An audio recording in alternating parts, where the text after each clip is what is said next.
Hello नमस्कार, कैसे हैं आप सभी और कैसी चल रही है आपकी तैयारियां। तो आज हम स्टैटिक जीके के निपटारे के पार्ट 4 को लेकर आए हैं। इस क्लास की मदद से आप स्टैटिक जीके के कुछ नए क्वेश्चन आप सीख सकते हैं और अगर आप स्टैटिक जीके पहले ही पढ़ चुके हैं तो उससे आपका रिवीजन भी इस क्लास में अच्छे से हो जाएगा और अगर कोई टॉपिक आपका छूट गया है तो हो सकता है आपको इस क्लास में कुछ नया जानने को मिल जाए। तो गाइस जल्दी से शुरू करते हैं इस क्लास को और बढ़ते हैं अपने पहली स्लाइड की ओर। तो आज हम सबसे पहले महान कार्यों से संबंधित कुछ व्यक्तियों के बारे में पढ़ेंगे। इससे पहले भी हम काफ़ी सारे व्यक्तियों के बारे में पढ़ चुके हैं पिछले वाले पार्ट्स में, तो आप उनको भी देख सकते हैं। तो आज हम पढ़ेंगे कुछ आंदोलन जो कि महात्मा गांधी के द्वारा चलाए गए हैं। तो इसमें पहला आ जाता है असहयोग आंदोलन। महात्मा गांधी ने असहयोग आंदोलन 1920 के अंदर चलाया था, याद रखिए। सविनय अवज्ञा आंदोलन महात्मा गांधी ने 1930 में चलाया था जब उन्होंने दांडी यात्रा को खत्म किया था। तो जिस दिन खत्म किया था उसी दिन से सविनय अवज्ञा शुरू हो गया था। ये भी क्वेश्चन पूछ चुका है। खेड़ा सत्याग्रह की अगर बात की जाए तो महात्मा गांधी ने ये 1918 में चलाया था। चंपारण सत्याग्रह महात्मा गांधी ने 1917 में चलाया था और ये महात्मा गांधी का पहला सत्याग्रह भी था।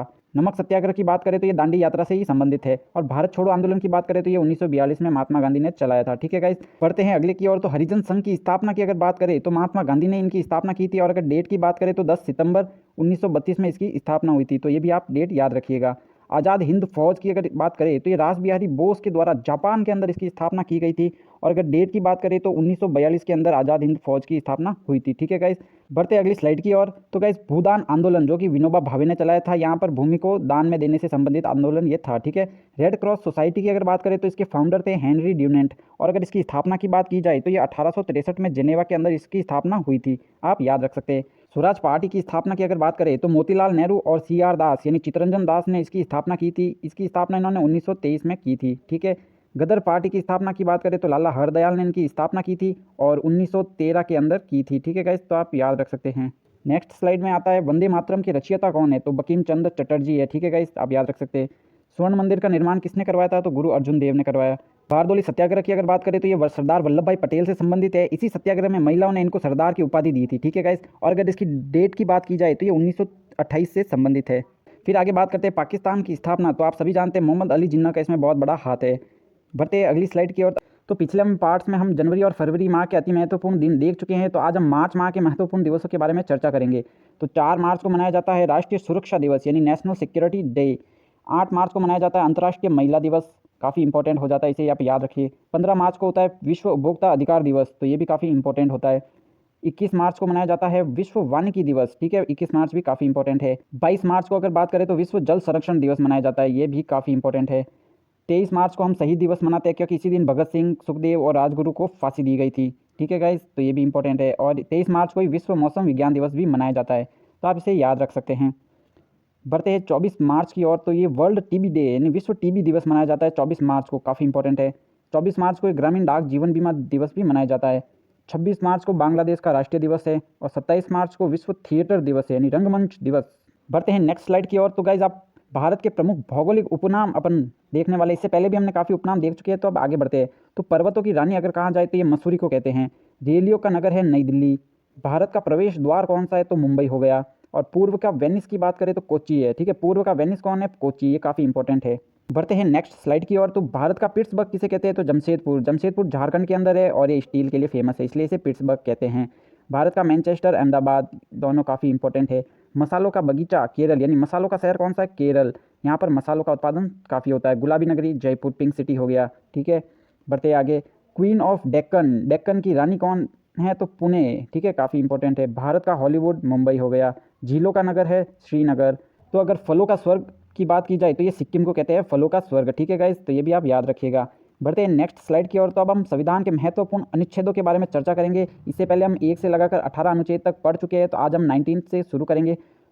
तो अनुच्छेद 19 में है अभिव्यक्ति की स्वतंत्रता। ठीक है गाइस, काफ़ी महत्वपूर्ण अनुच्छेद हो जाता है, इससे काफ़ी ज़्यादा सवाल पूछे जाते हैं। अगर प्रेस की स्वतंत्रता की बात की जाए तो वो भी इसी के अंदर ही आता है। आगे है अनुच्छेद 20। यहाँ पर अपराधों से दो सिद्धि के संबंध में संरक्षण आपको दिया गया है। इसका मतलब होता है कि आपको एक अपराध के लिए सिर्फ एक बार ही सजा मिल सकती है। ठीक है गाइस, तो याद रखिएगा। फिर अनुच्छेद 21 की बात करें तो यहाँ पर प्राण और दैहिक स्वतंत्रता आ जाता है। ये अपने संविधान का सबसे बड़ा अनुच्छेद है, तो ये भी आप याद रख सकते हैं, काफ़ी व्यापक और बड़ा है। ठीक है, तो ये काफ़ी इंपॉर्टेंट हो जाता है। फिर अनुच्छेद 21 क यानी 21A भी इसको कह सकते हैं आप। तो इसमें 6 से 14 वर्ष के बच्चों को शिक्षा का अधिकार यहाँ पर दिया गया है, तो ये भी काफ़ी इंपॉर्टेंट है। नेक्स्ट स्लाइड की ओर बढ़ते हैं। अनुच्छेद 22 में है कुछ दशाओं में गिरफ्तारी से संरक्षण, यानी गाइज अगर आपको पुलिस गिरफ्तार करती है तो आपको 24 घंटे के अंदर कोर्ट में उनको पेश करना होगा। इन सब चीज़ों के बारे में यहाँ पर लिखा गया है। अनुच्छेद 23 से शुरू हो जाते हैं मानव के दुर्व्यवहार और बाल श्रम निषेध। ठीक है गाइस, तो बाल मजदूरी को यहाँ पर रोका गया है और ह्यूमन ट्रैफिकिंग को भी यहाँ पर रोका गया है, ये भी काफ़ी इंपॉर्टेंट है। फिर 24 में आ जाता है कि कारखानों में आप बच्चों से काम नहीं करवा सकते, 14 साल से कम के बच्चों को आप कारखानों में काम नहीं करवा सकते। अगला है अनुच्छेद 25, यहाँ पर आपको धार्मिक स्वतंत्रता के बारे में बताया गया है। तो अगर अनुच्छेद 25 से 28 की बात की जाए तो ये धार्मिक स्वतंत्रता से रिलेटेड है। ठीक है गाइस, आप ऐसा सीधे से याद रख सकते हैं। जैसे 26 में यहाँ पर दिया धार्मिक कार्य के प्रबंध की स्वतंत्रता। फिर आ जाता है 29, यहाँ पर अल्पसंख्यक वर्गों के हितों का संरक्षण भी किया गया है, यानी 29 और 30 अनुच्छेद में आपको धार्मिक शिक्षा लेने का अधिकार दिया हुआ है। ठीक है गाइस, तो आप यहाँ पर 29 और 30 को भी देख सकते हैं। फिर आता है अनुच्छेद 32। अगर अनुच्छेद 31 की बात की जाए तो इसे पहले संविधान में ये था, लेकिन अब इसे हटा दिया गया क्योंकि ये है संपत्ति का अधिकार, जो कि 300A में अब एक विधिक अधिकार बन गया। ठीक है गाइस, तो अनुच्छेद 31 अब खत्म हो चुका है। तो अगर अनुच्छेद 32 की बात की जाए तो ये संवैधानिक उपचारों का अधिकार है। ठीक है गाइस, इसे आप ऐसे ही याद रखिए, संवैधानिक उपचारों का अधिकार, ये काफ़ी इंपॉर्टेंट हो जाता है। बाबा साहेब भीमराव अम्बेडकर ने इसे ही संविधान की आत्मा कहा है। ठीक है गाइस, ये भी आप याद रखिएगा। अनुच्छेद 36 में दिया गया है नीति निर्देशक तत्वों के लिए राज्य की परिभाषा यहाँ पर दी गई है। ठीक है, अनुच्छेद 40 की बात की जाए तो ग्राम पंचायतों का गठन यहाँ पर दिया गया है, ये काफ़ी इंपॉर्टेंट है। अनुच्छेद 48 में कृषि और पशुपालन के लिए आप संगठन बना सकते हैं। बढ़ते हैं नेक्स्ट स्लाइड की ओर। तो यहाँ पर अब हम भारत के प्रमुख युद्धाभ्यासों के बारे में चर्चा करेंगे। इससे पहले भी हम काफ़ी इंपॉर्टेंट युद्धाभ्यास पिछले पार्ट्स में पढ़ चुके हैं, तो आज हम आगे बढ़ते हैं। खंजर युद्धाभ्यास की बात करें तो ये किर्गिस्तान और भारत के बीच होता है, ये हाल ही में संपन्न भी हुआ था। खान क्वेस्ट की बात की जाए तो ये मंगोलिया और भारत के बीच में होता है। सेलवैक्स USA और भारत के बीच में होता है। मित्र शक्ति श्रीलंका और भारत के बीच में होता है। अजय वॉरियर्स, अजय योद्धा की अगर बात करें तो ये ब्रिटेन और भारत के बीच में होता है। ठीक है, और वज्र प्रहार अमेरिका और भारत के बीच में होता है। नेक्स्ट स्लाइड में बढ़ते हैं। अब हम रासायनिक सूत्र के बारे में कुछ चर्चा करेंगे। साइंस का काफ़ी इंपॉर्टेंट टॉपिक हो जाता है, कई बार इससे क्वेश्चन आते हैं और सीधे सीधे क्वेश्चन आते हैं। तो अगर साधारण नमक की बात की जाए तो NaCl, ये तो आप सभी को पता होगा। बेकिंग सोडा की अगर बात की जाए तो ये NaHCO3 होता है। अगर इसे रसायन की भाषा में बोले तो इसे कहते हैं सोडियम बाइकार्बोनेट। ठीक है, आप याद रखिए। फिर धावन सोडा की बात करें तो ये तो है सोडियम कार्बोनेट। ठीक है, Na2CO3.10H2O सोडियम कार्बोनेट होता है।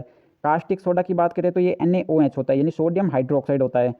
फिटकरी की बात करें तो इसका सूत्र काफ़ी बार एग्जाम में पूछ लिया जाता है, तो इसका याद रखिए K2SO4 Al2SO4 होल थ्राइस और चॉइस H2O आप याद रख सकते हैं। ठीक है, पोटेशियम सल्फेट एल्यूमिनियम सल्फेट ऐसा होता है इसका फॉर्मूला। ठीक है, लाल दवा की बात करें तो ये KMnO4 होता है, यानी पोटेशियम परमैंगनेट कैसे कहते हैं। ठीक है, कास्टिक पोटास की बात करें तो ये होता है पोटेशियम हाइड्रोक्साइड, आप इसे याद रख सकते हैं।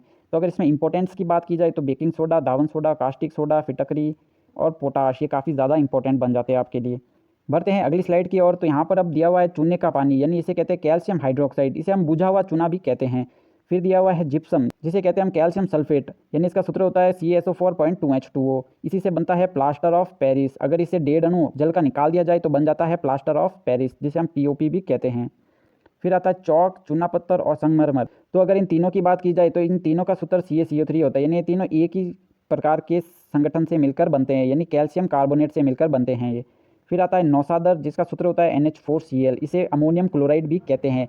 आपको अगर एग्जाम में पूछ लिया जाता है कि बर्तनों की कली करने के लिए किसका यूज़ होता है, तो उसका आंसर होगा नौसादर, यानी NH4Cl।